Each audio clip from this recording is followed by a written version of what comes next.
замын хамтын ажиллагааны байгууллагын гишүүн орнуудын 5 дугаар хэсгийн төмөр замаар тээвэрлэх ачааны хэмжээг тохиролцох зөвлөгөө Монгол улсад зохион байгуулж байна.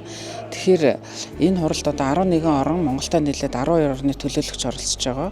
За Улаанбаатар төмөр зам 2023 онд 32.3 сая тонн ачаа тээсэн, 2024 онд 33.4 сая тонн ачаа тээсэн, 2025 онд бид нар 34 сая тонн ачаа тээхээр ингээд төлөвлөсөн.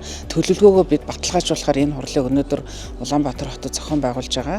Монгол улсаас тээвэрлэх экспорт, импорт, транзит ачааны хэмжээ жил ирэх тусам өсөн нэмэгдэж байгаа. Энэ нь бол Монгол улсын эдийн засагт түүхэн чухал ач холбогдолтой хурал болж байгаа юм аа. За Улаанбаатар төмөр зам Аз Европыг холбосон хамгийн дөт зам гэдэг хойд хилээс улсын урд хэр хүртэл 1100 км замтай. Бид энэ замаа хос замтай болгох, цахилгаанжуулах, за техник нэвтрүүлэх, боловсруулах хүчин чадлыг нэмэгдүүлэх талаар 2025 онд нэлээдгүй ажлыг төлөвлөсөн байгаа.